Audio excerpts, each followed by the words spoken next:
We are about to make history in the land of Israel, and we are calling upon Christians in the land to rise up to do the work of an evangelist. Say, go ye into the world and preach the gospel, even to the uttermost part of the world. All Christians in Ilorin, we are calling upon you to rise up on your feet, do the work of an evangelist. 3 years ago, we had rest Ilorin Rest Crusade, and this one is Ilorin Freedom Crusade. If you have been trusting God for everything in your life, this is the program to do. God will be using a song, the global government release and this program, to declare release upon our land.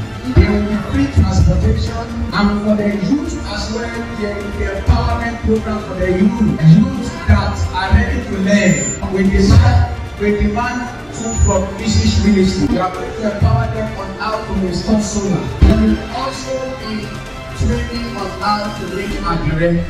If you are interested in it, this is an avenue for you to do.